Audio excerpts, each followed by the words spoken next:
नमस्कार, बहुत स्वागत है आपका न्यूज 18 स्पेशल में। आपके साथ मैं हूं सोनाली सिंह। बुलेटिन में आज बात उस हेलीकॉप्टर की जो आग के गोले में तब्दील हो गया और इससे भड़के शोलों ने परमाणु युद्ध की चिंगारी को और भी हवा दे दी। आज आपको नेटो के बॉर्डर पर हुई एक खुफिया मीटिंग के बारे में भी जानकारी देंगे। साथ ही व्लादिमीर पुतिन के परमाणु बम की नई तस्वीर भी आपको दिखाएंगे। लेकिन सबसे पहले देखिए, जेलेंस्की का हेलीकॉप्टर क्रैश हुआ या फिर गिराया गया, क्योंकि अब पूरी दुनिया को इसमें भस्मासुर वाला खतरा साफ साफ नजर आने लगा है। इस रिपोर्ट को गौर से देखिए।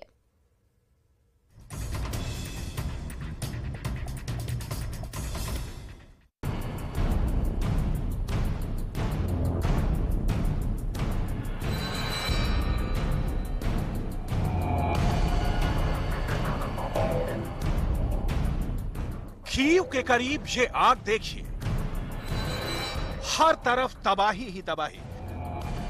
नहीं लगता कि यहां कुछ बचा होगा। ये कीव के करीब ब्रोवरी का इलाका है और यहां एक धमाके से पूरा यूक्रेन पूरी तरह से हिल चुका है। ये उस हेलीकॉप्टर का मलबा है जो इस इमारत से टकराया और फिर आग के गोले में बदल गया।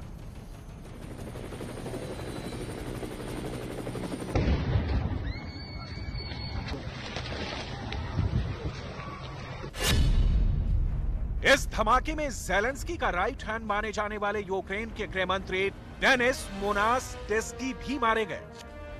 यह ज़ेलेंस्की के लिए बहुत बड़ा झटका है, क्योंकि डेनिस मोनास्टेस्की ज़ेलेंस्की के सबसे करीबी लीडर माने जाते थे। इस ट्रेजेडी ने पूरे यूक्रेन को सदमे में पहुंचा दिया है, क्योंकि इस हेलीकॉप्टर के गिरने को लेकर हादसे से लेकर साजिश वाली कई थ्योरी सामने आ रही हैं। पहले समझिए कि ब्रोवरी में इस हेलीकॉप्टर के साथ क्या हुआ। यह यूक्रेन स्टेट इमरजेंसी सर्विस का Mi-8 हेलीकॉप्टर बताया जा रहा है। इस हेलीकॉप्टर में यूक्रेन के गृह मंत्री डेनिस मोनास्टेस्की के साथ 8 लोग और सवार थे। हेलीकॉप्टर ऐसा गिरा कि कोई जिंदा नहीं बचा और इसमें उनके डिप्टी मिनिस्टर के अलावा गृह सचिव की भी मौत हो गई। जमीन पर जहां ये Mi-8 हेलीकॉप्टर गिरा, वहां एक स्कूल भी था। पहले हेलीकॉप्टर स्कूल से टकराया और फिर एक इमारत में जा घुसा। इस हेलीकॉप्टर के गिरने से हुए धमाके में 18 लोगों की मौत हुई है, जिसमें हेलीकॉप्टर में सवार 9 लोग थे और बाकी जमीन पर मौजूद लोग थे, जिसमें 3 बच्चे भी शामिल हैं। एक बार फिर एनिमेशन के जरिए देखते हैं कि कैसे Mi-8 हेलीकॉप्टर गिरा और एक इमारत के टकराने के बाद हर तरफ आग ही आग फैल गई। कोई इस मंजर को देखकर डर सकता है, दहल सकता है। यहां ब्रोवरी में युद्ध के दौरान भी ऐसी तबाही लोगों ने नहीं देखी थी। इस घटना में करीब 30 लोग जख्मी हुए हैं। घायल हुए लोगों में बच्चों की तादाद तो 15 से भी ज्यादा है।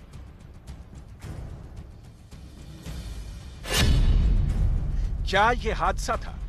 क्या ये हमला था? क्या ये किसी तरह का सैबोटेज यानी साजिश थी? या फिर इस हेलीकॉप्टर के गिरने की वजह रूस की मिसाइल नहीं, बल्कि यूक्रेन का अपना एयर डिफेंस सिस्टम था? यानी क्या ज़ेलेंस्की की फोर्स ने अपने मंत्री का हेलीकॉप्टर मिसाइल से मार गिराया?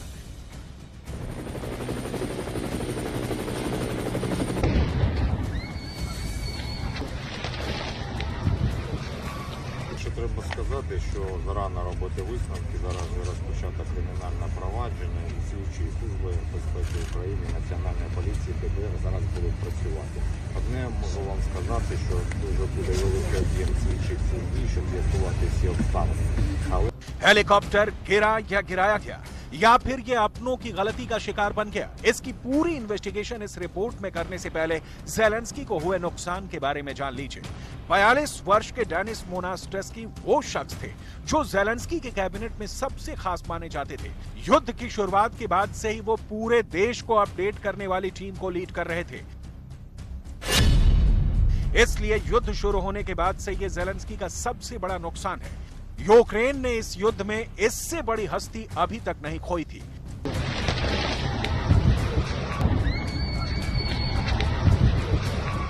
यूक्रेन के युद्ध की शुरुआत से ही वहां का आसमान सुरक्षित नहीं माना जाता है, लेकिन गृहमंत्री डेनिस मोनास्टेस्की अक्सर हवाई दौरे किया करते थे।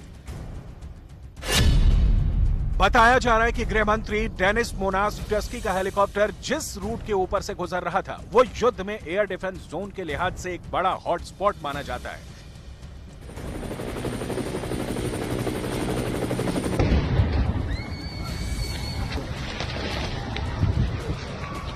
इस हेलीकॉप्टर के गिरने से यूक्रेन के 3 बड़े पॉलिटिकल फिगर खत्म हो गए, जो जेलेंस्की के फ्रंट से इस युद्ध को बहुत करीब से कंट्रोल कर रहे थे और उनकी तमाम गतिविधियों पर नजर थी।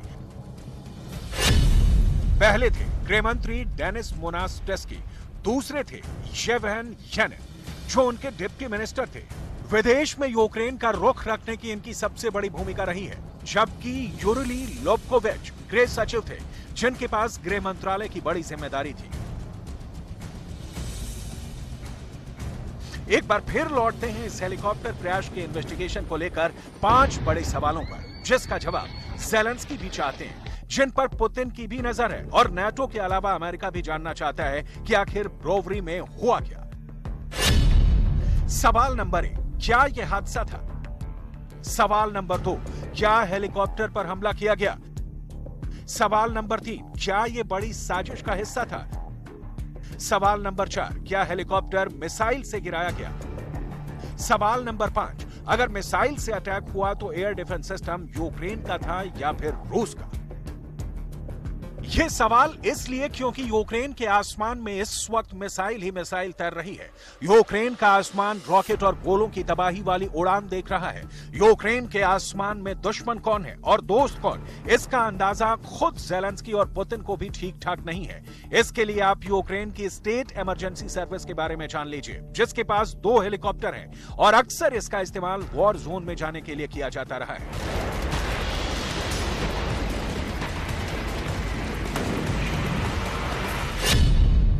इसमें एक हेलीकॉप्टर है MI-8 और दूसरा है मेडिकल इमरजेंसी के लिए यूरोकॉप्टर EC-145। इनमें MI-8 हेलीकॉप्टर MI-17 का पुराना वर्जन है, जिसमें 3 क्रू मेंबर के अलावा 24 लोग बैठ सकते हैं।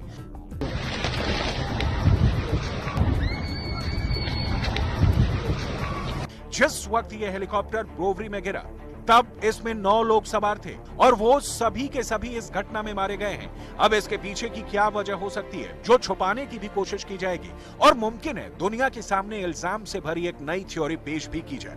इसलिए इस हेलीकॉप्टर क्रैश से जुड़े सवाल के जवाब देखते हैं।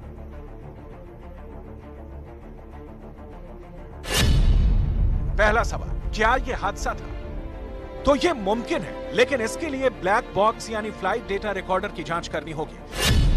दूसरा सवाल, क्या हेलीकॉप्टर पर हमला किया गया? जेलेंस्की ने यह दावा नहीं किया है, ना ही कोई इल्जाम रूस पर लगाया है। तीसरा सवाल, क्या यह बड़ी साजिश का हिस्सा था? इसकी जांच भी ब्लैक बॉक्स से होगी कि आखिरी पलों में क्या हुआ था।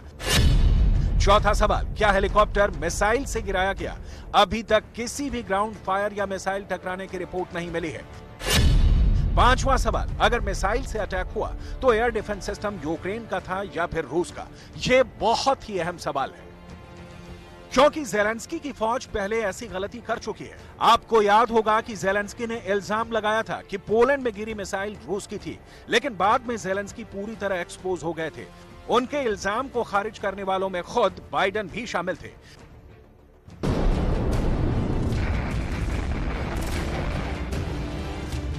तब 15 नवंबर 2022 को मिसाइल फायर हुई थी।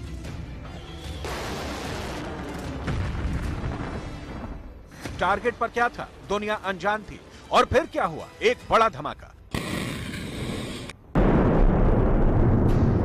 मिसाइल यूक्रेन से सटे पोलैंड के पूर्वी इलाके में गिरी थी और तब पोलैंड के 2 और लोगों की भी मौत हुई थी। खबर फैल गई कि हमला तो रूस ने कराया है, नाटो पर हमला हो गया है। अब विश्व युद्ध को कोई नहीं रोक सकता। यूक्रेन युद्ध अब वर्ल्ड वॉर की तरफ बढ़ गया है। एक मिसाइल के धमाके ने पूरे यूरोप में दहशत फैला दी थी। मिसाइल का मलबा चेक हुआ तो पता चला कि रूस में बनी मिसाइल S-300 का टुकड़ा है। जेलेंस्की ने सबूत नंबर 1 दिखाया, जेलेंस्की ने सबूत नंबर 2 भी दिखाया, जेलेंस्की ने सबूत नंबर 3 भी दिखाया। सबको इसलिए शक हुआ क्योंकि टुकड़े उस S-300 मिसाइल के थे जिसे रूस ने तैयार किया था। इसलिए लगा कि हमला भी जरूर पुतिन ने कराया होगा। लेकिन शक जेलेंस्की पर भी गहराया, सवाल उठने लगे।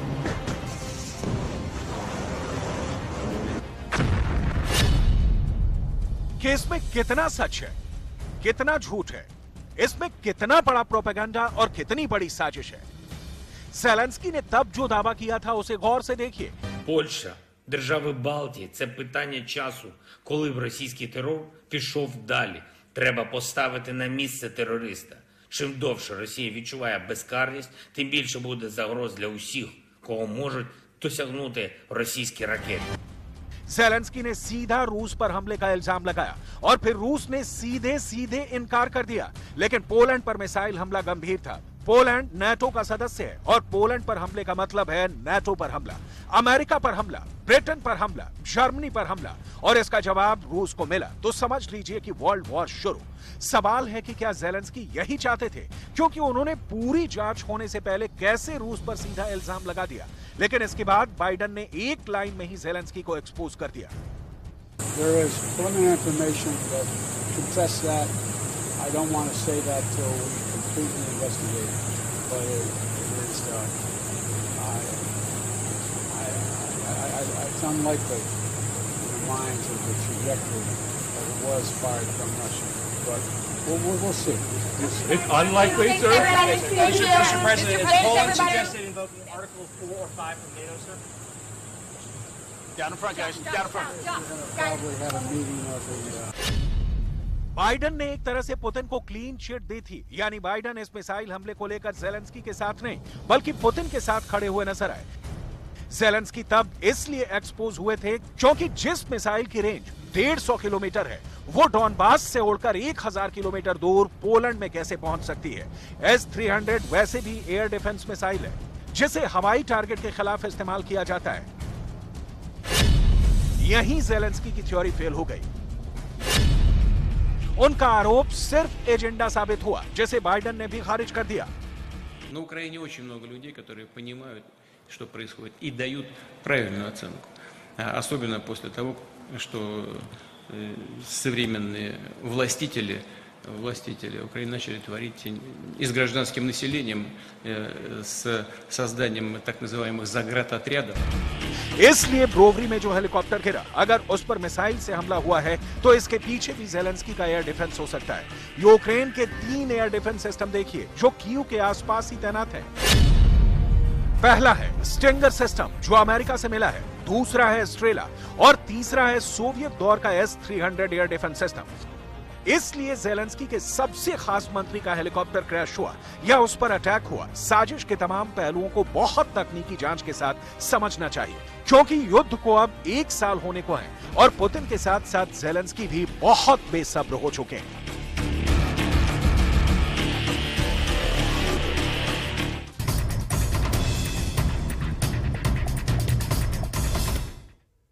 और फिलहाल रुकते हैं एक छोटे से ब्रेक के लिए।